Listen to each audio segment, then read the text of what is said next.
أشهد أن لا إله إلا الله وحده لا شريك له وأشهد أن محمدا عبده ورسوله أما بعد فأعوذ بالله من الشيطان الرجيم بسم الله الرحمن الرحيم الحمد لله رب العالمين الرحمن الرحيم مالك يوم الدين إياك نعبد وإياك نستعين اهدنا الصراط المستقيم صراط الذين أنعمت عليهم غير المغضوب عليهم ولا الضالين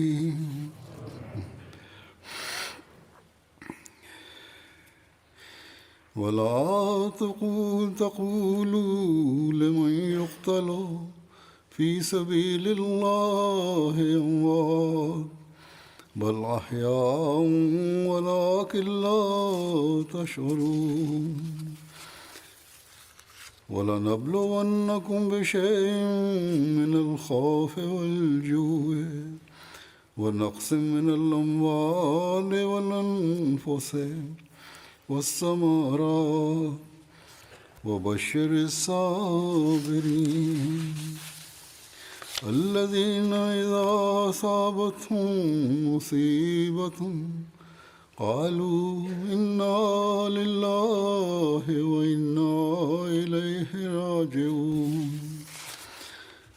هغوی ته مړه مه وایئ بلکې هغوی خو ژوندي دي خو تاسو شعور نه لرئ او موږ به ضرور تاسو څه په ویرې څه په لږې او څه په اموالو او څه په ژوند او د میوو د نقصان په ذریعه ستاسو ازمیښت کوو او صبر کوونکو له زیری ورکړه. ها خلکو له چا باندې چې کله څه مصیبت راشي نو هغوی دا وایي چې موږ یقینا د خدای یو او یقینا موږ به هم دغه طرف ته واپس ځو.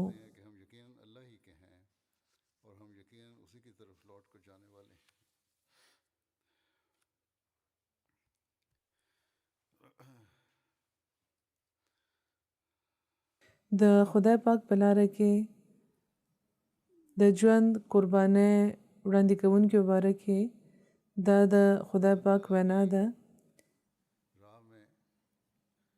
چې هغوی مړه نه دي بلکې ژوندي دي. په جماعت احمدیه کې د 1300 کالو نه زیاتې مودې راسې د خدای پاک په لاره کې د ژوند قربانۍ وړاندې کېږي لګیا دي. آیا دا قربانۍ ضایع لاړې؟ نه، بلکې که یو خوا خدای پاک د دغه شهیدانو مقام اوچت کړی دی د خپل د لوز مطابق نو ورسره جومات له مخکې نه زیات ترقۍ هم بخښلې دي.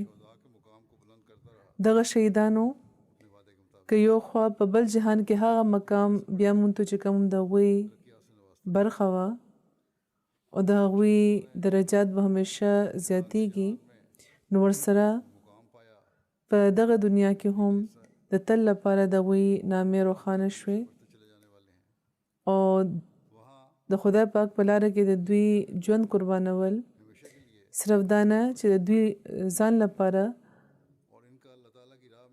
بلکې جومات لپاره هم د ژوند سبب جوړیږي لګیا دی. عمده هغه خلک دي چې دی ځان پسې چې کوم رسو پاتې خلک دي د هغوی د ژوند او د ترقیاتو ذریعه هم جوړیږي لګیا دي. بیا دوی څنګه کیدای شي چې مړه وي. دا د ژوند قرباني چې د حضرت صاحبزاده سید عبداللطیف صاحب شهید د قربانۍ نه شروع شوې وه په جماعت احمدیه کې نو عموما دا د افغانستان او د برصغیر احمدیانو په برخه کې پاتې شوې ده او په افریقا کې هم یو مخلص احمدي په کانګو کې د خپل د ژوند نذرانه په کال 2015 کې خالصتا د جماعت له خاطر وړاندې کړې وه خو تیر ورځو کې د افریقې براعظم یو ملک برکینافاسو کې چې کوم د عشق او د وفا د اخلاص او د ایمان او د یقین نه ډک د جماعت خلکو چې کومه نمونه په مجموعي تور ښودلې ده هغه حیرت انګیز ده ډېره حیرانوونکې ده خپل مثال دا پخپله دی دې له موقع ورکړې شوې وه چې د مسیح موعود د صداقت انکار وکړي او دا خبره ومني چې حضرت عیسی علیه السلام په اسمان باندې ژوندي دي او اسمان نه به راکوزیږي نو بیا الله به موږ ستاسو ژوند وبخو خو دغه خلک چې د ایمان او د یقین نه ډک وو او ایمان د غرونو نه زیات مضبوط ښکارېدو دوی جواب ورکو چې ژوند خو به یو ځل زموږ ختمیږي نن که نه نو سبا نو دې د بچ کولو لپاره مونږ د خپل د ایمان سوده نشو کولی کم صداقت چې مونږ لیدلی دی دا مونږ پرې خودی نشو او داسې یو نه پس بل خپل ژوند قربانولو د دې ښځو او ماشومان هم دا نظاره لیده او هیڅ شور هغې کې هم چا جوړ نه کو نو دا هغه خلک دي چا چې په افریقې کې بلکې د احمدیت په دنیا کې دوی د خپل د قربانو یو نوې تاریخ ولیکلو د حضرت مسیح موعود علیه السلام د هغه زمانې نه پس چې کم د حضرت صاحبزاده صاحب قرباني وه دوی خپل د دنیا ژوند قربان کو او د تل ژوند دوی ترلاسه کوونکي جوړ شو او دوی چې کله خپل د ژوند او د مال او د وخت د قربانولو چې لوس کړی وو نو بیا دا پورم کو او داسې پوره کو چې وروستو راغلی وو خو کم چې کم مخکینی وو د هغې نه دوی زیات مخکې شو خدای پاک د دې کې هر تن د هغو بشارتونو وارث کی چې کوم خدای پاک هغه خلکو لپاره ورکړي دي چې دغه په لاره کې ژوند قربان نه حضور فرمایي چې اوس به په اختصار دغه شهیدانو د ژوند حالات بیانوم چې دین دغې د ایمان د پختګۍ پته چلی د تفصیلاتو مطابق د برکینافاسو ښار ډوري کې چرته چې مهدی آباد یو نوی ځای جوړ شوی و هغه ځای د جومات دی په 11 جنوري د ماسخوتن مونځ په وخت 9 احمدیان مشران د جومات په صحن کې د باقي مونځ لپاره چې کوم خلک راغلي و دغې مخې ته د اسلام احمدیت نه انکار نه کولو په بنیاد باندې دوی شهید کړی شوي وو انا لله و انا الیه راجعون د رپورټ مطابق د ماسخوتن مونځ په وخت 4 موټر سایکلو باندې 8 وسلوال جومات ته راغلي وو دا وسلوال د احمدیانو جومات ته راتلو نه مخکې جوخت یو بل د وهابیانو یو جومات دلته موجود وو هلته هغوی د ماښام نه تر ماسخوتنه پورې وخت تېر کړی و خو هلته هېچا ته هم څه نقصان نه ورسولی ځکه چې دوی راغلي صرف احمدیانو لپاره وو دا ترهګران چې کله د احمدیانو جومات ته راغله نو ها وخت په جومات کې د ماسخوتن بانګ کېدو لګیا وو او ها وخت پورې یو څو کسان راغلي مونځ لپاره نور را روان وو د بانګ ختمېدو نه پس ترهګرو د بانګ ویونکي نه باندې دا اعلان وکړو چې ملګري د زر جومات ته راشي خلک راغلي دي هغوی څه خبره کول غواړي او بیا چې دا خلک راغله نو ترهګرو دا تپوس وکړو چې د جومات امام څوک دی الحاج ابراهیم بدیګه صاحب ورته وویل چې هغوی د جومات امام دي. بیا هغوی تپوس وکړو چې نایب امام څوک دی. نو آګ عمر عبدالرحمن صاحب بیا وویل چې هغوی نایب امام دي. او چې کله د لمونځ وخت شو نو امام ابراهیم صاحب د ترهګرو ته وویل چې موږ لمونځ ته پرېږدئ، خو هغوی ورله د لمونځ کولو اجازت ورنه کړو. دغه وسلوالو د امام نه بیا د جماعت احمدیه د عقایدو باره کې ډېر سوالونه وکړه چې جوابونه امام صاحب ورله ډېر په تسلي او بادرۍ ورکړه. امام صاحب ورته وویل چې موږ مسلمانان یو، رسول الله صلی الله علیه و آله وسلم منو. هغې ته یې تپوس کړو چې تاسو کومې فرقې سره تعلق لرئ؟ نو امام صاحب ورته وویل چې موږ جماعت احمدیه سره تعلق لرو. بیا د عقیدې باره کې هغوی تپوس وکړو. نو دوی ورته وویل ترهګرو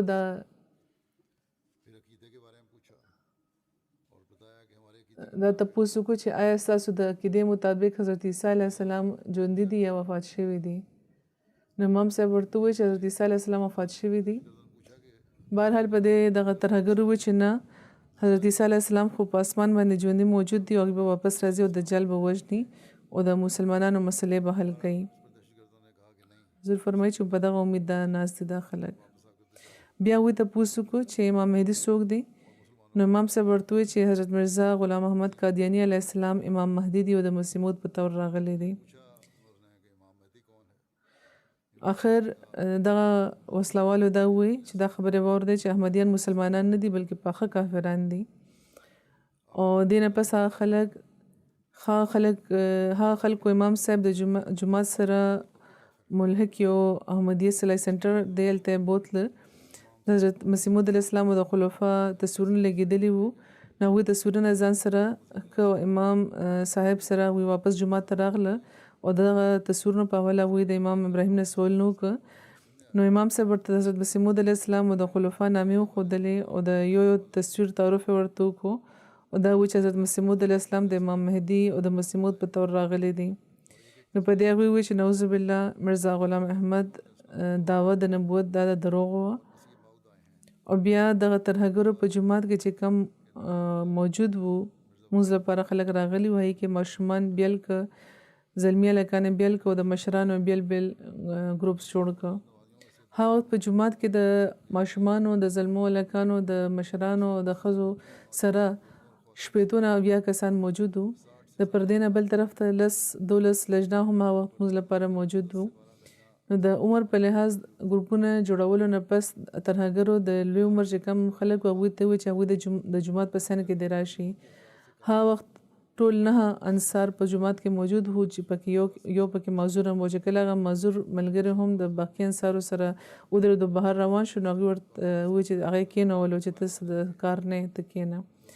باقي نه هغوی ځان سره که صحن ته یې راوسته او د جومات په صحن کې ودرول او امام ابراهیم بدیګه صاحب ته وویل چې که هغوی د احمدیت نه انکار وکړي نو هغوی به پرېښودلی شي. امام صاحب ورله جواب ورکړ چې زما سر که تاسو کلم کول غواړئ نو کلم یې کوي، خو زه احمدیت نشم پرېښودی. کم صداقت چې ما بیامون ته دی د هغې نه رسته کېدل ممکنه نه دي. د ایمان په مقابله کې د ژوند څه حیثیت دی؟ نو ترهګرو د امام صاحب په مرۍ باندې لوی چاقو کېښودو او هغوی سملول او حلالول یې غوښته. خو امام صاحب ورته وویل، امام صاحب مزاحمت وکړو، دا یې وویل چې په ملا ستې د مرګ په مقابله کې زه دا به خوښوم چې په ولاړه مړ شم. نو په دې هغې په امام صاحب باندې ډزې وکړې او شهید یې کړه.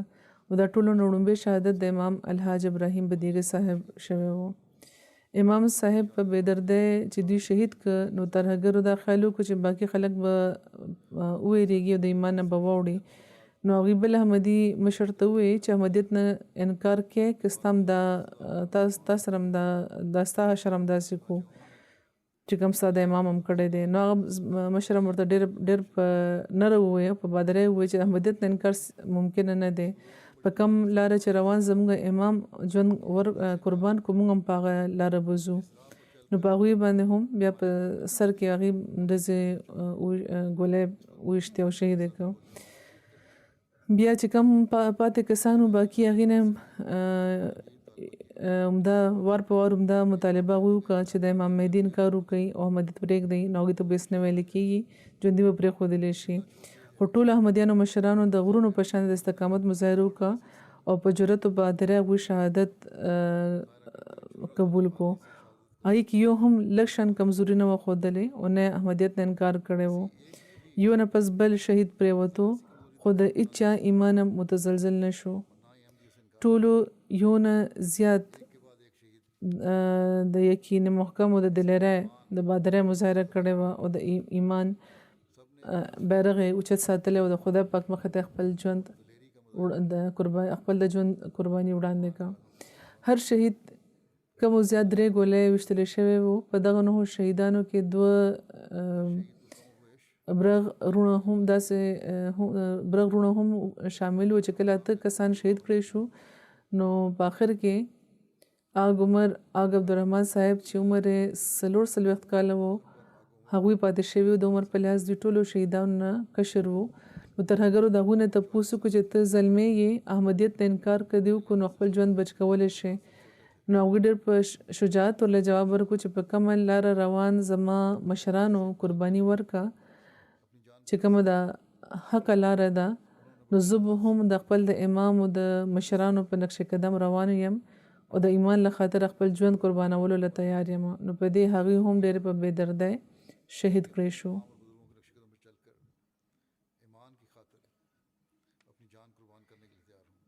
د حضرت صاحبزاده عبداللطیف صاحب شهید ذکر کې حضرت مسیح موعود علیه السلام په تذکرة الشهادتین کې د یو رویا ذکر فرمایلی دی په آخر کې او اینه پسې لیکلی دی د رویا ذکر هغوی فرمایلی دی بیا فرمایلی دی لیکلی دی چې خدای پاک به د دې ډېر قایم مقام پیدا کوي د خپل د خوب نه خپل د رویا نه هغوی دا نتیجه راویستې وه چې زه امید لرم چې صاحبزاده صاحب د شهادت نه پس به خدای پاک د هغوی ډېر قایم مقام پیدا کړي او موږ ګواهي ورکوو چې نن د افریقې اوسېدونکو په اجتماعي طور د دې نمونه وښودله او د قایم مقامۍ حق یې پوره کړو د ترهګرو د جومات ته د راتلو نه واخله تر سوال و جواب او په عقیدو باندې تفصیلي بحث کولو او د ټولې کاروایۍ نه پس د جومات نه وتو پورې څه د 1.5 غنټه وخت جوړیږي او دغه ټول وخت کې چې ماشومان او باقي کم کسانو هغې چې د کم کرب نه او کم تکلیف نه به تېرېده د هغې اندازه لګولې کېدی شي د هغوی د سترګو مخې ته د هغوی مشران شهید کېده لګیا وو او جومات نه چې دی ووته د ترهګرانو په فوري طور هغوی تښتېدلي نه وو بلکې ډېر وخته پورې هغوی په مهدي آباد کې موجود وو او وسله والو په جومات کې چې کوم موجود خلک هغوی ته دا دړکم ورکړی و چې ښه به دی چې تاسو ټول احمدیت پرېږدئ موږ به یو ځل بیا راځو او که تاسو احمدیت نه وپرېښئ یا چا د جومات د بیا پرانیستو کوشش وکړو نو تاسو ټول به ختم کړی شئ د دغه مهدي آباد د جومات آغاز کله شو د دې تعارف دا دی د باره کې لیکي چې د کال 1998 په آخر کې دلته باقاعده میشن شروع شوی و جومات ډېر په تیزه ترقي کړې وه په کال 1999 کې یو کلی تکنویل کې ډېر ګڼ شمیر کسان دلته احمدیان شوي وو او یو مخلص جومات دلته قایم شوی و د دغه جومات امام الحاج ابراهیم بدیګه احمدیت قبلول نه مخکې دغه علاقې د ټولو نه لوی وهابي امام وو هغوی ډېر د تحقیق نه پس ته بیعت کړی و بیعت کولو نه پس یو پرجوشه دایي یو نر مبلغ او یو بادر سپاهي په طور وړاندې راغلی وو هغوی دام وی حضور فرمایي ما مخکې ذکر نو کړی چې کله هغوی بیعت کړو نو د هغوی ملګرو ځینې عالمانو ورته دا وی چې تاسو ولې دوی منئ نو هغوی چې کله ما سره ولیده او د خدای پاک د دې حکم هم ورکړی دی او رسول کریم صلی الله علیه وسلم چې کوم حدیثونه دي هغه هم پوره کېږي لګیا دي او قرآن هم د دې ګواهي ورکوي نو دا څنګه کیدای شي چې زه د دې انکار وکړم او محرومه پاتې شم. بهرحال امام صاحب یو ډیر عالم انسان وو. دغه کلی ټول خلک د تماشک قبیله سره تعلق لري او تماشک جبه ده د دوی. د تماشک د کام خلکو شمیر 2 لکه پورې ویل کېږي چې دی او دا خلک په برکینا فاسو، نایجر، مالی او په الجیریا کې دی آباد دي او 99.9% دا مسلمانان دي او زیاتره متشدد وهابي عقیده لري او تماشک خلکو کې احمدیان زیات نه دي. خو بهرحال برکینا فاسو کې چې په مهدی آباد کې چې کم تماشک خلک دي د دې مخکې شوي دي د حضرت مسیح موعود علیه السلام په بیعت کې او اوس چې دوی دونه لویه قرباني ورکړه نو خپل یو خاص مقام هم دوی ترلاسه کو. په کال 2004 کې په دغه علاقې کې د سرو زرو ډېر زیاتې ذخیرې راوتې وې نو مایننګ کمپنۍ دغه کلي آبادۍ سره جوخت یو بل ځای ته د دې دا کورونه ورله جوړ کول او دې ته وی چې هلته کډه یوسئ نو دغه چې کم خلکو کډه وړه نو دې کې اکثریت د احمدیانو او یو څو کورونه نور نوې کلی جوړ شوی چې د ټول د احمدیانو تقریبا ابراهیم صاحب دا تجویز ورکړو چې دغه کلی نامه به زړه نږدو نو حضور فرمایي چې ما ته دوی لیکل چې دغه کلی څه نامه کېږدئ او بیا د دې نامه مهدی آباد کېښودی شوه او په کال 2008 کې دلته د IEEE یو ماډرن ویلیج یو جدید کلی هم جوړ کو سہولتونه دلته مهیا کړی شو اوبه او بجلی وغیره. دا په برکینا فاسو بلکې په دنیا کې وړومبی ماډل ویلیج پروجیکټ وو او دې کې کلی ته بجلی اوبه او سلای سکول وغیره سہولتونه ورکړل شوي وو. د دې تدفین باره کې دا لیکلي دي په رپورټ کې چې ترهګرو په جومات کې 1.5 غنټه تېره کړې وه او دومره زیاته هغوی د ویرې فضا جوړه کړې وه چې په کم مقام د شهادتونه شوي وو نو د شهیدانو مړي ټوله شپه هملته پراته وو ځکه چې خدشه دا وه چې ترهګران لا د کلي نه تللي نه دي او که څوک د لاشو چتولو له راغلو نو هغه به ووژلی شي. ډېر جوخت دې ته جوخت فوج کیمپ هم و هغې ته د دې واقعیت اعلام ورکړی شوی خو هلته نه هم څوک نو راغلي او نه د سکیورټي ادارو څوک دلته ترسره را رسېدلی وو. نو د شهیدانو تدفین په 12 جنوري سهار 10 بجې په مهدی آباد کې بیا شوی وو. حضور فرمایي چې اوس به دې کې د هر چا یو مختصر تعارف بیان کړم. الحاج ابراهیم بدیګه صاحب چې امام و د هغې ذکر شوی دی مخکې د شهادت په وخت د دې عمر 8 کاله و. تعلیم په سلسله کې سعودي عرب کې هم دوی پاتې شوي دي. د تماشک ژبې ډېر لوی عالم و او په دغه ژبه کې د قرآن مفسر هم و. هغوی په کال 1999 کې بیعت کړی و او د احمدیت قبلولو نه مخکې امام ابراهیم بدیګه صاحب د ډېرو کلو چیف امام و. د دغه زون نور عالمان به هغوی سره راتلل هغوی سره کېناستل او هغوی نه زده کړه ځان لپاره دې باندې به هغوی ویاړ کولو او هر کال به کم نه کم یو ځل د ټولې علاقې نه عالمان او معلمین او امامان به هغوی له راتله او دوی سره به یې سرېدو فیض به ترې ترلاسه کولو. دا شمېر به تر 500 ولاړو او تر یوې هفتې پورې به دوی سارو. دا ویل کېدی شي چې د علاقې د عالمانو د امامانو سالانه اجلاس به دوی سره کېدو.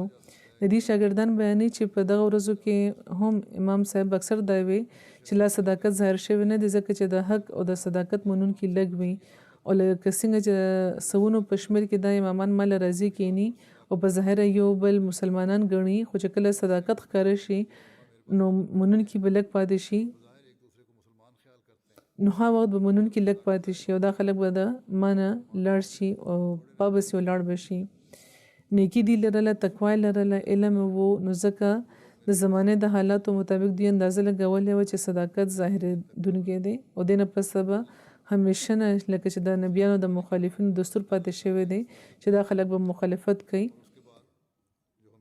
نو هر هغوی په زړه کې دا منلي وو چې کله چې حق راغلو نو زه به یې منم. په کال 1998 کې په ډوري کې باقاعده احمدیه میشن قائم شوی و. نو امام ابراهیم ته چې د دې خبر راورسېدو د احمدیت ته پیغام، نو د تبلیغي مهم دوران په یو مارکیټ کې الحاج ودیګه صاحب وړومبي ځل د احمدیت نامه اورېدلې وه. هغې چې خبر شو چې احمدیان د وفات مسیح قایل دي او د مسیح او د مهدي د راتګ خبر ورکوي. نو ابراهیم دیګه صاحب د وو کسانو یو وفد د ځان سره کو د حق په لټون کې ډوري میشن هاوس ته هغوی تشریف راوړو. د ډېر تحقیق نه پس هغوی احمدیت قبول کو او په خپل ځون کې وړومبی احمدي کېدو شرف دوی ترلاسه کړی و. او دا مخالفان چې وایي چې غریبانان خلک دي، دوی له لالچ ورکوي او بیتونه د دې اخلي، دوی د دین نه خبر نه دي. نو دغه شهیدانو د داسې خلکو خولې ټپې کې دوی ښه په پوهې صداقت قبول کړی و او بیا د قربانۍ هم دوی اعلی ترین مثال قایم کو. بهرحال د ابراهیم صاحب باره کې نور دا لیکلي دي، مخکې بیان شوي دي چې دوی یو نر سپایي و د جومات، بے خوفه داعی الله و او په حقیقي معنو کې یو فدایي احمدي و. په تبلیغ او په کوششونو د دې د تبلیغي کوششونو په وجه په علاقې ټول علاقې کې د احمدیت پیغام خور شوی و. ډېر جوماتونه قایم شوي وو. دوی به د جومات پروګرامونو کې به هم ډېره برخه اخیسته او د احمدیت د قبلولو نه مخکې د دوی عقیدې مطابق د وهابیانو نه علاوه ټولې فرقې د کافرانو وې. ټي وي کتل، فټبال کول یا کتل، سکول ته تلل، تصویرونه جوړول، د هر څه حرام وو د دوی په نظر کې، لکه څنګه چې د وهابیانو عقیده ده. خو بیا چې کله دوی احمدیت قبول کو نو دا ټول پخواني خیالات هغوی د ځان نه لرې کړه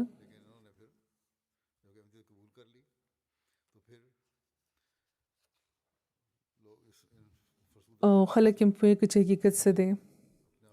په کال 2000 کې دلته په انګلستان کې د حضرت خلیفة المسیح رابع په زمانه کې په جلسې کې د شاملېدو دوی ته توفیق ملا شوی و. د تبلیغ دوی جنون لرلو. د احمدیت د قبلولو نه مخکې هم دوی اثر و رسوخ لرلو او د ډېرو کلو دوی چیف امام و، لکه څنګه چې بیان شوی دی. د احمدیت قبلولو نه پس هغوی ځان د تبلیغ لپاره وقف کړی و او داسې معلومېده چې هغوی د بل څه څیز اړو څه پروا نه لري. هغوی د تبلیغ واتساپ ګروپونه هم جوړ کړي وو چې پکې په خاص طور د تماشک خلکو لپاره یو ګروپ وو او په دغه ګروپ کې مالی، نایجر، غانا، د سعودي عرب، لیبیا، تیونس، آیوري کوسټ وغیرہ ملکونو نه هم خلک شاملېده. مسلسل به هغوی ته دوی تبلیغ کولو، شپه ورځ به دوی اوډیو پیغامات ریکارډ کول او لیږل به. ورځ به او که شپه هم په دغه کار کې به دوی مصروفه وو. په جواب کې د مخالفانو د کنځلو پیغامونه به هم دوی ته راتله. بهرحال مخالفت به کېده، د قتل دړکې به هم دوی ته ورکړی کېدې، خو هغوی به چېرې چا سره په غوسه خبره نه کوله، بلکې چا به چې دړکه ورکوله نو هغوی ته به یې ویل چې زه به تا ته کرایه درولېږم ته راشه ما ووژنه. او هغوی به دا ویل چې مبلغینو ته هم تبلیغ کول پکار ده او معلمینو ته هم، او دا بانه ده چې حالات خراب دي ځکه موږ په تبلیغي دوره نه شو تللی. چې کله حالات خراب شي هغوی چې د میډیا په ذریعه تبلیغ وکړي او که چې څوک په فون کې د نت پیکیج لپاره پیسې نه لري نو هغه د ما نه واخلي او سوشل میډیا ګروپونه دې جوړ کړي او په کور کې د ناس تبلیغ په جهاد کې د برخه واخلي. نو یو جنون دوی لرلو، یو شوق دوی لرلو. ناصر سیدو صاحب وایي مربي پاتې شوی دی دلته چې په کال 1999 کې زه برکینا فاسو ته راغلی وم او خلیفة المسیح رابع د دعوت الله کار راته سپارلی و. نو چې ماله ژبه نه راتله نو ځکه د 3 میاشتو موده لګېدلې وه په منصوبه بندۍ کې. د هغې نه پس د کلو دورم کړې وه. نو د دغه کلي امام له هم مونږ تللي وو. هغوی چې کله خبر شو چې د وفات مسیح او د مهدي د راتګ نه، نو ابراهیم ودیګه صاحب د وو کسانو وفد سره وایي زموږ مشن هاوس ډوري ته راغلي وو، هلته سوال و جواب شوی وو. وایي تر 3 ورځو پورې دوی هم دلته وو موږ سره. 3 ورځو پورې نه په خپله اوده شوي وو، نه یې موږ خوب ته پرېښی وو. او نه پس دا خلک لاړه او روزانه به وي سهار نه وخته تر ماښامه پورې به خبرې کېدې.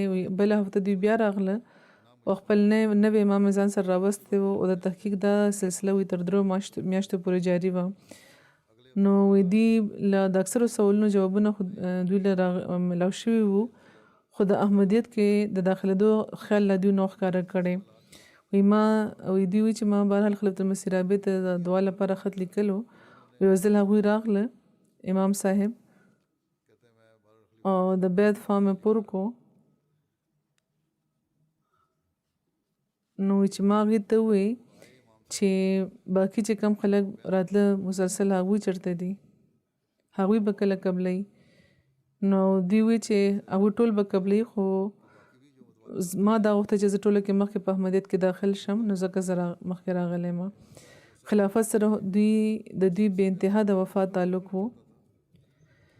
امیر جماعت د برکینا فاسو لیکي چې 45 تقریباً 45 کلي د دوی د اثر د لاندې وو. دوی حجم کړی وو، هلته وی پاتې وو، بیا تعلیم هم ترلاسه کړی وو او ډېر ښه عربي دوی له ورتله او ویله به او په پوره علاقه کې دوی ډېر تبلیغ کړی وو. په سایکل به کلي ته تله او د خدا پاک په فضل دغه علاقې کې ډېر خلک دوی د احمدیت په نور روښانه کړی وو. د دې په ذریعه د دغه علاقې ډېر لوی عالمان په احمدیت کې داخل شوي وو او د علاقې اکثر جماعتونه د دې د تبلیغ په وجه قایم شوي وو.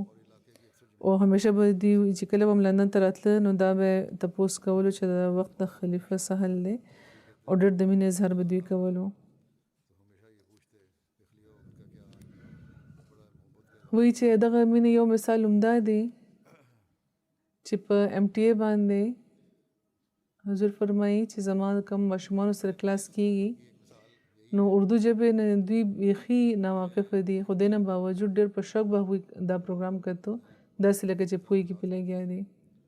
او صرف به همدا ووایي چې ما لپاره دلته کېناستل دغه مجلس کې او دا کتل دا د ډېر زیات د ایمان او د ایمان د ترقۍ سبب جوړېږي.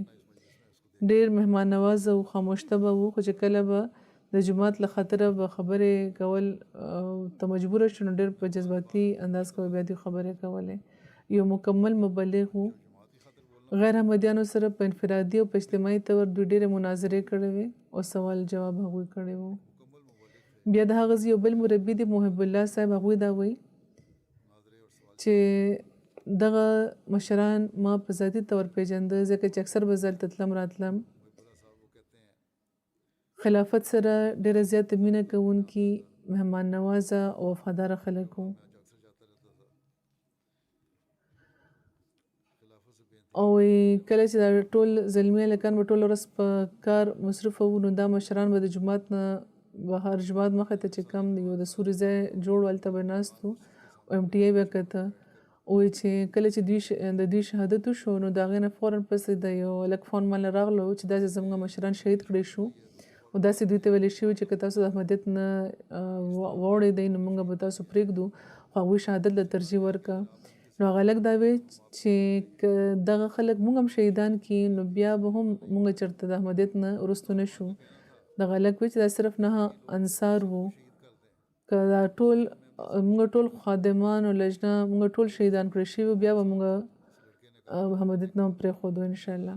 حضور فرمایي دا روح ده د دغه مخلصانو په دغه جومات کې چې کومه هغوی پیدا کړه چې د مشرانو تربیت وي نو بیا هلته جذبه ایمان هم پیدا کېږي.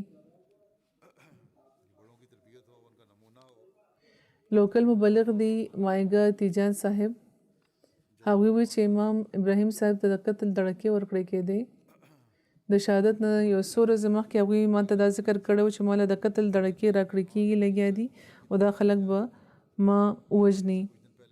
د حسن خلق باره کې دی دا وایي چې د خپل د خاندان خلکو سره به خپلوانو سره به دوی ډېر حسن سلوک کولو، ټولو سره همدردي کول د هغوی عادت و. د نورو له خاطره قربانۍ کول، د ایثار جذبه ښودل د دوی نمایانه اوصاف وو. د علاقې ډېر عزتمند تن وو، خلکو به د هغوی ډېر عزت کولو. ابراهیم صاحب به که څه فیصله وکړه یا څه خبره به وکړه نو خلکو به هغه منله. د هغوی د شاګردانو شمېر ډېر زیات دی، وایي کې ځینې نور چې کوم ګاونډي ملکونه دي هلته د امامانو د معلمینو په تور کار کوي لګیا دي.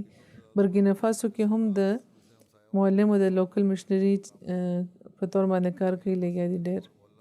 بیا وایي چې په نیکۍ کې او په تقوا کې او مسابقت بالخیر کې نور لپاره یو نمونه وو او چې کله به هم د جومات خلکو ته څه تحریک وکړی شو نو ټولو نه مخکې به دوی پکې په خپله برخه اخیسته او که څه د مال د قربانۍ تحریک به وو نو د ټولو نه مخکې پکې په خپله شاملېده.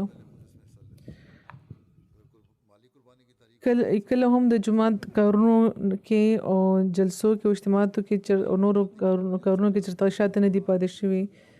د 15 وخت منځونه به دوی په جومات کې کول د تهجد د لمونځ پابنده وو او چې په جوماتي سرګرمۍ کې که چېرې به دوی په جوماتي سرګرمۍ کې موجود نه نو مطلب به دا چې یا خو بیمار دي یا په سفر تللی دي.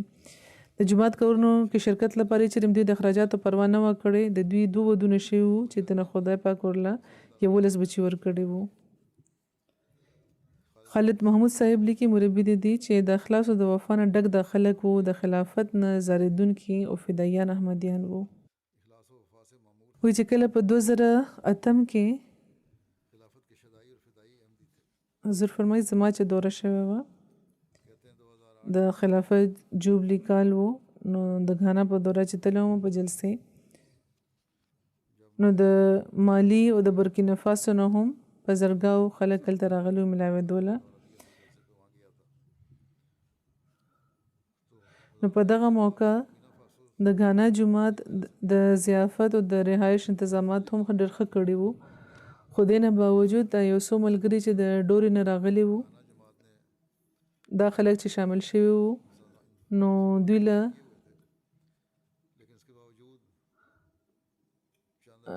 ندیم پکې شامل وو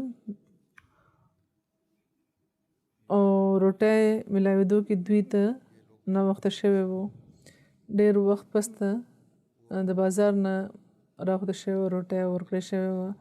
نو په دې ما د مربي صاحب ته ویلي وو چې دې سره چې ملاقات شوی وو چې دې سره معذرت وکړي زما له طرفه او دلداري وکړي د دې ملته نو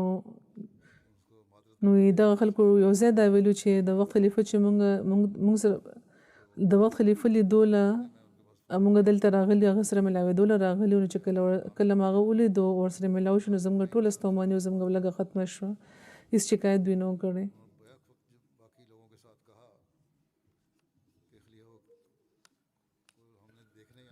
او موږ خو چې ناست وو نو موږ هم د دغه ملاقات ذکر کول هم دغه خوند موږ اخیستو. نو بهرحال هغه وخت ماته هم دا پریشاني وه چې دومره اوږد سفر موږ کړی دی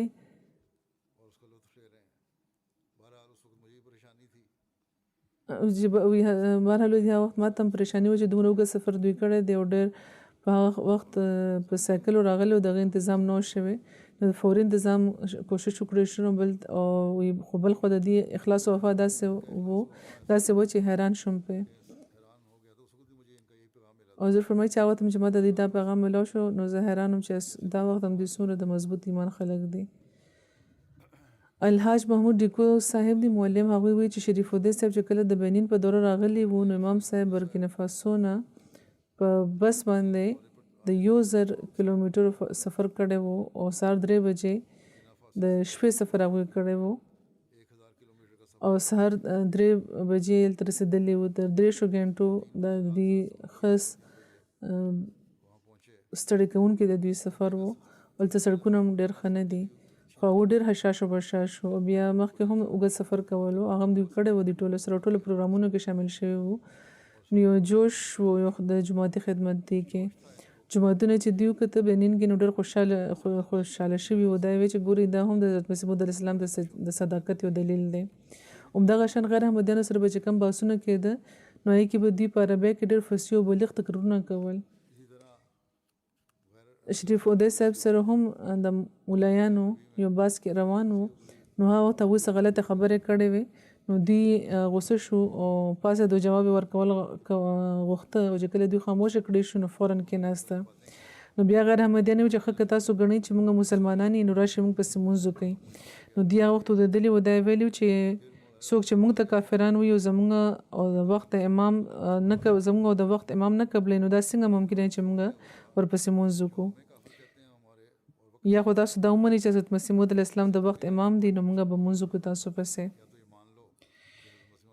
بیا د بینین یو ریټایرډ لوکل معلم دی هغوی وایي چې د وخت خلیفه سره د مینې یو ژوندی تصویر ودوي او دا به دوی ویلې چې کله ماته د احمدیت پیغام ملاو شو پاکستاني مبلغ را کړی و نو هغه ورځ راسې زه احمدي شوی وم او ما دا زده کړي دي چې د دنیا فلاح صرف د خلافت نظام سره تړلی شوی د عمده اصل لاره ده او تر مرګه به زه په دې باندې قایم یم وایي چې معلم صاحب وایي چې حقیقتا هغوی چې څه ویلي هغه هغوی ومښودله بیا د بینین لوکل معلم دی عیسی صاحب هغوی دا وایي چې یوې اوږدې مودې راسې زما دې سره تعلق و او یو داسې احمدي و چې چا سره چې هېڅ هم څه اختلاف نه لرلو هغوی حقیقي احمدي و داسې احمدي چې په هر عمل کې هغوی مخکې وو په تبلیغ کې په چندې کې په هر څیز کې دوی وړومبي وو همدا وجه ده چې دوی په وجه نورو اتو انصارو هم لبیک ویلې او خپل ژوند د خدای پاک مخې ته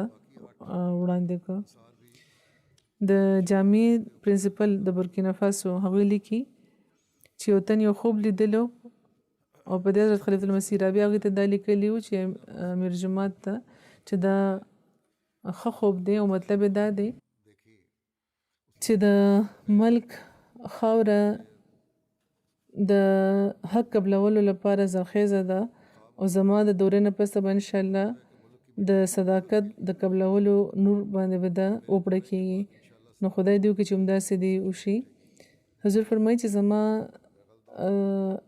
خیال دی چې د خلیفة المسیح رابع خو دوره هلته نه وه شوې حضور فرمایي چې زه په دوره تللی وم خو بهرحال هغې نه پس هغې لیکي چې دې نه پس زه پوره یقین لرم چې د بورکینا فاسو په ځمکه باندې چې د احمدیت کم تخم کرلی شوی دی هغه به زر دایمي میوه راوړي د بورکینا فاسو خلک حقیقتا ډېر په حقیقت کې ډېر عظیم خلک دي او زه خوشحاله یم چې خدای پاک دی د احمدیت په نور باندې روښانه کړی دي ما چې کومه بیداري د بورکینا فاسو د جومات په خلکو کې لیدلې ده هغه حیرانوونکې ده امید دی چې مخکې را روان یو 2-3 کالو کې به د دغه دورې عظیم الشانه نتایج ظاهریږي او جومات به په تیزه خوري ترقي کوي انشاءالله حضور فرمایي چې دا ما د خپل دورې نه پس دوی ته لیکلي وو چې د افریقې په جوماتونو کې بورکینا فاسو احمدیانو کې یو خاص خبره ما لیدلې ده د ملاقات په وخت هر چا دا کوشش وي چې ما ته دې تر غاړه وځي او بیا د دغه خلکو چې کومه مینه وه هغه د لیدو قابله به وه د پرنسپل صاحب لیکي چې نن د مهدي آباد چې کوم مخلصان دي دغوی غیر معمولی قرباني ورکا نو حقیقتا ډیر عظیم خلک دي په دې باندې هغوی د تصدیق مهر ولګولو چې کوم تاسو لیکلي و ده بل دی الحسن آگ مالیال صاحب د دې شهادت په وخت عمر 21 کاله و د پیشې په لحاظ دوی زمیندار وو په کال 1999 کې دوی احمدیت قبول کړی وو د کلي ابتدایي احمدیانو کې دوی شامل وو د ابراهیم صاحب سره یو ځای دوی چې کم ډوري میشن ته راغلي وو کم خلک وفد په صورت کې دوی شامل وو او چې کله نه دوی بیعت کړو نو په اخلاص او په وفا کې دوی ترقي کوله او د خلافت سره ډېر د اخلاص تعلق دوی لرلو مونځ به دوی باقاعده سره د جمع کولو او تهجد ګزاره وو چندو کې باقاعده وو او خپل خاندان لپاره هغوی ځان پسې یو نیکه نمونه قایمه کړې ده په مجموعي طور هغوی د جومات لپاره د ژوند د مال او د وخت چې کومه قرباني ورکړه دغه غیر معمولي ده او هغوی د بورکینا فاسو 4-5 ژبې ویلې شوې مختلفې چې کوم مقامي ژبې دي او د دې په وجه د دې چې کوم د ملګرو حلقه هغه په پوره ملک په جوماتونو کې موجوده وه او د جلسه سالانه په موقع د نورو ریجنونو چې کوم خلک راتله هغوی سره به دوی چونکې ژبه ورته نو ډېر څه به دوی مانوس شو خلک به هغوی خوښول هم ډېر د دې په محفل کې به خلک چې ناست نو محظوظه کېده به او چې کله به د جومات له طرفه څه تحریک کېدو نو دوی به ورمخکې کېده پکې یو برخه به اخیسته تېر کال د جومات له طرفه د وقف عرضي تحریک شوی نو په مهدي آباد په جومات کې ټول مخکې دوی خپله نامه لیکلې وه په سنه مهدي آباد کې د دوی چې کوم برغرور و مکرم حسین آگ مالی صاحب دغه هم شهید شوي دي حسین آگ مالیال صاحب چې د دوی برغرور و لکه څنګه چې ما وویلې د د دې عمر هم د 1 کال او هغوی هم په کال 1999 کې د بیعت توفیق ترلاسه کړی د کلي ابتدایي احمدیانو کې شامل وو. د الحاج ابراهیم سره ډوري میشن ته چې کوم وفتلی هغې کې دوی هم شامل وو. دا وخت مهدي آباد کې د زعیم انصار الله په تور د خدمت توفیق ترلاسه کولو د انصار ورونو ډېر ښه طریقې سره دغې د منظم کولو صلاحیت دوی لرلو. دوی په جماعتي پروګرامونو په سرګرمو کې متحرک ساتلو او د تربیت نورو پروګرامونه به دوی کول او د جماعت صفایي او نورو مقاماتو کې وقار عمل به دوی کولو. په چندو کې به دوی باقاعده و 15 وخت مونځ به دوی جماعت کې پابندۍ سره کول. تهجد مونځ به دوی باقاعده کولو. په سانحه مهدي آباد کې لکه څنګه چې مخکې ذکر شو خپل د برغ ورور سره دوی هم شهید شوي وو. په یو ورځ دوی دنیا ته راغلي او په یو ورځ دوی د دنیا نه لاړه. حمید آگ عبدالرحمن صاحب 18 کاله د دوی عمر د پیشې په لحاظ دوی هم زمیندارو. کال 1999 کې دوی احمدیت قبول کړی و. د زړه نه ډېر صفا وو، حلیم الطبع وو. جماعتي پروګرامونو کې برخه اخیستو کې به همیشه په وړومبي صف کې به وو. که یو پروګرام کې به غیر حاضر وو نو دا به ګڼل کېدل چې ډېره سخته مجبوري را پېښه شوې ده ورته یا بیمار شوي دي، یعنې دوی به غیر حاضري نه کوله. د امام ابراهیم مددګاره ملګرو کې شامل وو. خپل خاندان ته به هم تلقین کولو، د جماعت سره د تړلې پاتې کېدو او د جماعتي پروګرامونو کې د ګډون. خلافه احمدیه سره د وفا دوی تعلق لرلو. ډېر وخت به دوی په جماعت کې تېرول. MTA به کته باقاعده په خاص طور خطبه به دوی ډېر په باقاعدګۍ سره اورېده او په توجه. صلح آگ ابراهیم صاحب د شهادت په وخت د دوی عمر 18 کاله و. د پیشې په لحاظ دوی هم ذمېدارو. د سره د جمعې د مونځ ډېر پابندي به دوی کوله. باقاعدګۍ سره به چندې ورکولې. د مجلس انصار الله یو متحرک کارکوونکي وو. د جمعه ډېر مخلص وو. د ابراهیم صاحب د ستراستو مددګار وو. د خدای پاک په فضل صاحب علم وو. مذهبي او علمي خبرې کول د دوی عادت وو. چې کله به هم په انصارو کې او د جماعت خلکو کې به علمي خبرې کېدې نو داسې محفل کې به هغوی هم موجود وو. ډېر حلیم او شریف طبیعت دوی لرلو. هر کشر مشر سره ښه سلوک کول د هغوی اوصافو کې شامل وو. جلسه سالانه کې یا په څه اجتماع کې چې به دوی تله او دا به کته چې سره د کرایې پیسې نشته یا کمې دي نو د خپل طرفه به د هغې مدد وکړو چې هغې دې پکې شامل شي. په دغه ورځو کې سخت کال د ډوري علاقې نه راوتل او سفر کول به ډېر زیات د همت کار به ځکه چې هر طرف ته ترهګرو خپل طرح خوره کړې وه. خو دې نه باوجود د هر څه نه باوجود د مهدي آباد نه د دسمبر په آخري هفتې کې چې کوم د برکینا فاسو جلسه سالانه شوی کې دوی شامل وو. بیا عثمان آگ سودی صاحب د هغوی عمر 9 کاله او مخلص او جانثاره احمدي وو. جماعت لپاره د مال او د وخت قربانۍ کوونکي وو. آخر د خدای پاک له د ژوند د قربانۍ توفیق هم ورکړو. د مهدي آباد د جماعت د تعمیر په وخت د به دوی اوبه راوړې او د تعمیر په کارونو کې به مسلسل تعاون کولو. ډېر مخکې به دوی په برخه اخیستو کې د مونځونو ډېر پابند وو. چنده ورکولو کې باقاعده وو. څه به چې ګټله به مخکې هغوی راوړو د چندې پیسې به ورکولې. آیا داسې سوچ لرونکي د پیسې په لالچ کې بیعت کوي لکه څنګه چې مخالفان وایي. د پیشې په لحاظ دوی یو تاجر وو، سوداګر وو. سپلای به خرڅولې او کاروبار به کولو. چا سره که پیسې نه وي د سپلای اخیستو نو یا استطاعت به نه لرلو نو دوی بیا به هم دوی خالي لاس تلو ته نه پرېښودو. هېڅوک هم بربنډو خپو نه پرېښودو چې واپس لاړ شي. که پیسې نشته یا کمې دي ورسره نو دا به وایي چې هېڅ خبره نه ده، بیا به وروسته به راکړي. بیا آگ علي آگ میګویل صاحب دوی په کال 1980 کې پیدا شوي وو. هغوی د خپل پلار سره په کال 1999 کې احمدیت قبول کړی و. د پیشې په لحاظ دوی هم ذمېدار وو. د جماعت احمدیه بیلارې موزن وو او چې یو څه موده مخکې د ترهګرۍ په وجه دوی خپل کلي نه کډه وړو ته مجبوره شوي وو نو مهدي آباد ته دوی راغلي وو. ډېر مخلص احمدي وو او په منځونو کې او په چندو کې دوی ډېر باقاعده وو. د جومات په ټولو سرګرمو کې به دوی ښه مخکې وو برخه اخیستو کې. بیا موسی آگ ادراهي د شهادت په وخت د دوی عمر 53 کاله و. دوی هم د کروندې کار کولو او د جومات په کارونو کې به دوی همیشه ډېر وړاندې وو. احمدي کېدو نه مخکې د وهابي فرقې ډېر سرګرم غړي وو. د منځونو ډېر پابندي به دوی کوله. تهجد به دوی باقاعدګۍ سره کولو. د ماښام مونځ له به چې دوی جومات ته راتله نو د ماسخوتن مونځ به کولو بیا به تله واپس د ماښام او د ماسخوتن وخت به دوی په جومات کې تېرولو او په ذکر الهي کې به دوی مصروفه وو. د دې باره کې هر څوک دا ګواهي ورکوي چې حقیقي احمدي مؤمن او مخلص فدایي احمدي کېدو دوی عملي نمونه وو. حضور فرمایي چې ما ته به هم د دعا خطونه باقاعدګۍ سره لیکلو دا به وي چې زه هم د وخت خلیفه لپاره باقاعده دعاګانې کوم. بیا نه هم دی عمر عبدالرحمن صاحب د دوی د شهادت په وخت عمر 40 کاله و. ټولو نه کم عمر د دوی په شهیدانو کې لکه څنګه چې مخکې ذکر شوی دی په کال 1999 کې د 20 کالو په عمر کې هغوی احمدیت قبول کړی و. د هغې نه پس د جومات سره په تعلق په وفا کې دوی ترقي کوله. د مهدي آباد د جومات دوی ډېر مخلص او فدایي ممبر وو.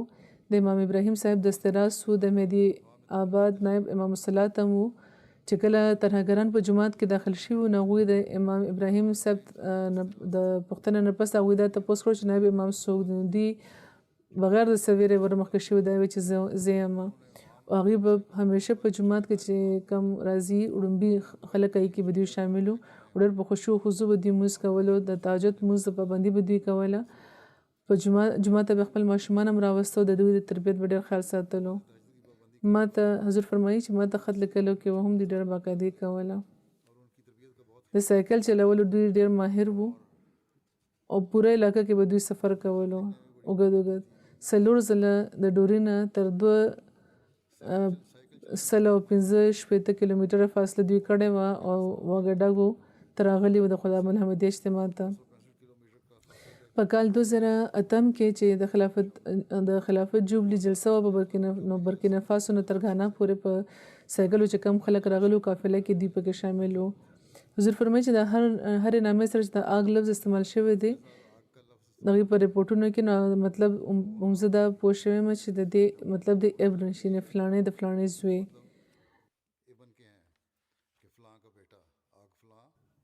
بهرحال د دې باره کې نور دا لیکي چې کله 8 کسان شهید کړي شو نو آخره کې د عبدالرحمن صاحب چې پاتې وو نو خپل د عمر په لحاظ ټولو نه کشر وو. نو ترهګرو دوی ته وویل چې ته ځوان یې احمدیت نه انکار وکړه خپل ژوند ته بچ کولی شې. دوی ډېر په نره ورله جواب ورکړو چې په کومه لاره باندې روان زما مشرانو قرباني ورکړه نو زه به هم د خپل امام او د مشرانو په نقش قدم روان یم او د ایمان له خاطره خپل ژوند قربانولو له زه هم تیار یم. نو په دې هغوی په مخ باندې ورته ګولۍ ویشتې او شهید یې کړه. حضور فرمایي چې په برکینا فاسو کې په عمومي طور حالات خراب دي. ترهګر په ډېرو علاقو کې آزاد ګرځي. او څه ورځې مخکې د دینیه مجلس قائد صاحب راغلی وو مرکز ته مشن هاوس. هغوی دا وی چې زما په کلي کې د پرچون دکان دی او یو ورځ د ترهګرو کې یو تن دکان ته راغلو. دا حضور فرمایي بیخي بله علاقه ده. وایي څه اخیستو لپاره هغه دکان ته راغلو. خوا دې خوا کته د حضرت مسیح موعود علیه السلام او د خلفا تصویرونه هلته لګېدلي وو په دکان کې. نو هغه د قاید صاحب نه تپوس کړو چې دا څوک دی دا چا تصویرونه چې تا په دکان کې لګولي دي. نو قاید صاحب ورته ووایي چې دا مسیح موعود دی او د هغې د خلفاو تصویرونه دي. نو دوی وایي چې مسیح موعود نه بلکې دا مسلمانانو کې یو څو کسان دي چې هغوی رایوځای شوي دي یو ډله جوړه کړې ده همدغه خلک دي او دا کافران دي. او د تلو نه مخکې قاید صاحب له دړکه ورکړه چې دا تصویرونه دې ځنې لرې کړه ګینې بل ځل چې کله زه راځم او دا که دلته وي نو بیا به ستا ډېر بد حل شي.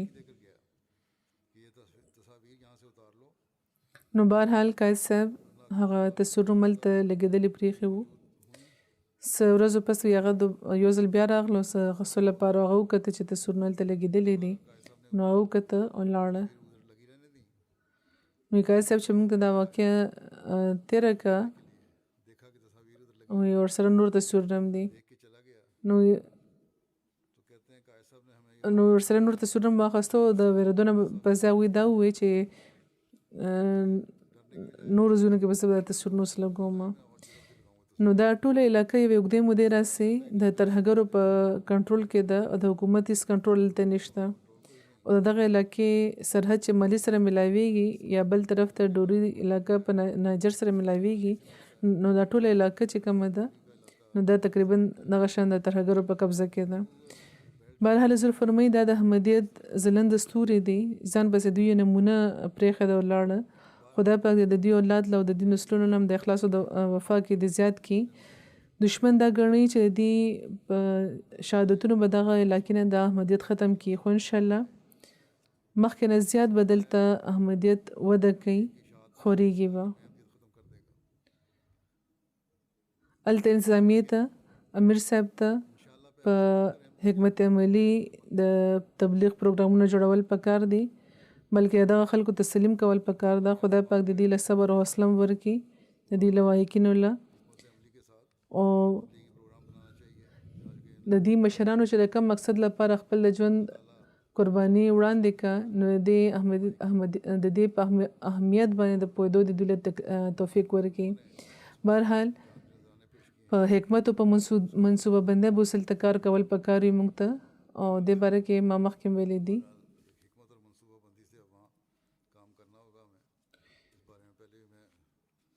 د شهیدانو حضور فرمایي چې شهیدانو د خاندانونو اجتونه پوره کولو لپاره هغوی په خپلو خپو درولو لپاره د خلافت رابعه راسي یو فنډ قایم دی، سیدنا بلال په نامه، سیدنا بلال فنډ په نامه، چې پکې د شهیدانو لپاره خرج کیږي، چې ترېنه د شهیدانو لپاره خرج کیږي. نن سبا د دغه واقعې نه پس ځینې خلک په انفرادي طور او نور تنظیمونه هم او جومات هم د ضرورتونو پوره کولو لپاره پیسې رالیږي چې د هغې لپاره دی. حالانکه چې یو فنډ قایم دی نو ټولو ته پکار دی چې خپلې پیسې سم چې ورکول غواړي هغه د په سیدنا بلال فنډ کې د جمع کړي، او بیا یې دا وایي چې موږ دا پیسې جمع کړې دي، او کم خاص طور چې کوم زموږ مقصد دی نو هغه د ډوري د مهدي آباد شهیدانو لپاره خرج کول دي. بهرحال مرکز بیا د دې مطابق فیصله وکړي. مرکز خو به که پیسې راځي او که نه راځي د دغو خلکو د ضرورتونو مرکز ساتي او پوره کوي به، او انشاءالله. خو چې کم خلک ورکول غواړي په هغه پکار چې په دغه فنډ کې دی ورکړي، په سیدنا بلال فنډ کې دی جمع کړي پیسې. او دا د دغه شهیدانو په خاندانونو سره احسان نه دی، بلکې دا زموږ فرض دی چې د هغې د ضرورتونو خیال وساتو او دا پوره کړو. اخره کې د حضرت مسیح موعود علیه السلام یو اقتباس وړاندې کوم. هغوی فرمایي دا خیالونه کوي چې خدای پاک به تاسو ضایع کړي. تاسو د خدای د لاس کرلی یو تخم یې چې په ځمکه کې کرلی شوی. خدای پاک فرمایي چې دا تخم به لویږي او وده به کوي او د هر طرف نه به د دې ښاخونه روزي او دا به یو لویه ونه شي انشاءالله. نو برکتي دی هغه چې د خدای پاک په خبره ایمان لري او ترمنځ چې کم ابتلاونه راځي د هغې نه دې ونه ویریږي، ځکه چې د ابتلاونو راتلل هم ضروري دي چې خدای پاک ستاسو ازمیښتو کې. نو دغه قربانۍ کوونکي دا کومو خلکو چې دا قرباني وکړه هغوی خو په دغه ازمیښت کې پوره شو. اوس چې وروستو کم خلک پاتې دي نو د هغوی په ایمان او په یقین کې د زیاتېدو امتحان دی. خدای پاک د هغوی له توفیق ورکړي، موږ له دې توفیق راکړي چې موږ په خپل ایمان او یقین کې د کامل پاتې شو. خدای پاک د دغه شهیدانو مقام دی اوچت کړي، مسلسل دغه قربانو ته د هغه میوه ورکړي چې په نتیجه کې د حضرت محمد رسول الله صلی الله علیه وسلم حقیقي تعلیم زر تر زره په دنیا کې موږ وګورو چې خورېږي، جهالت د دنیا نه ختم شي او د یو خدای حقیقي بچی د په دنیا کې قایم شي. د دغه شهیدانو جنازو سره چې زه به اوس موږ به چې اوس کوو نو د دوه لمونځونو نه پس د دوه نورو مخلصینو جنازه هم ده. د دې ذکر دی چې پکې یو ډاکټر کریم الله زیروي صاحب دی چې د صوفي خدابخش زیروي صاحب زوی و، په امریکې کې دوی اوسېده.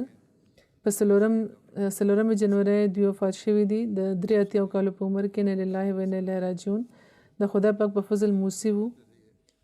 د دوی والد صوفي خدابخش صاحب په 19 کالو عمر کې په کال 1928 کې قادیان ته تللی و، د خلیفۃ المسیح ثانی په لاس بیعت کړی و.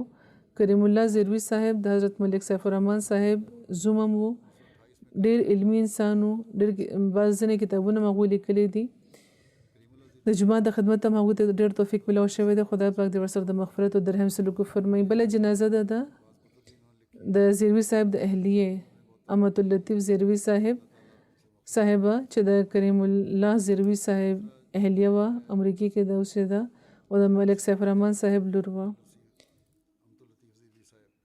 په 8 جنوري د خپل خاوند د وفات نه 2 ورځې پس د 78 کال عمر کې دا وفات شوی وه.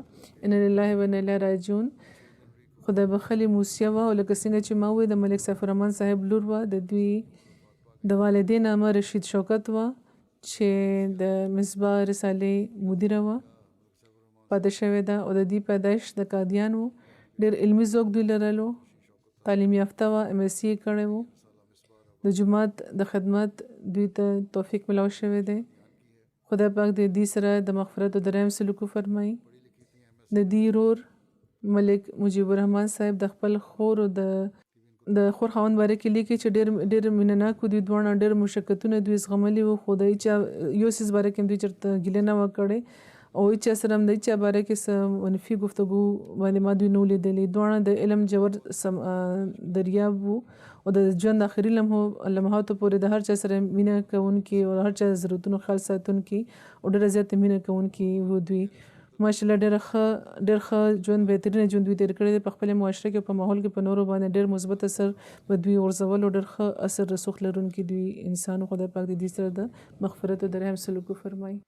अपने माशरे और माहौल में दूसरों पर नहायत मुस्बत असर डालने वाले और अच्छा रसूख रखने वाले बुजुर्ग इंसान थे. अल्लाह ताला इनसे मग़फ़िरत और रहम का सलूक फरमाए.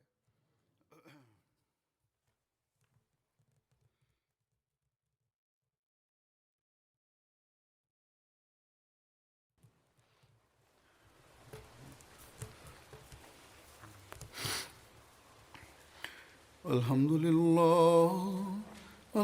لله نحمده ونستعينه ونستغفره ونؤمن به ونتوكل عليه ونعوذ بالله من شرور أنفسنا ومن سيئات أعمالنا.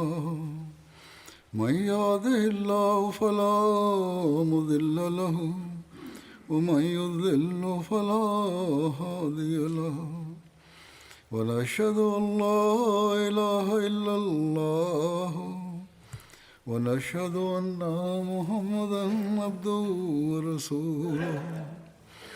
عباد الله رحمكم الله إن الله يأمر بالعدل والإحسان وإيتاء ذي القربى وينهى عن الفحشاء والمنكر والبغي يعظكم لعلكم تذكرون.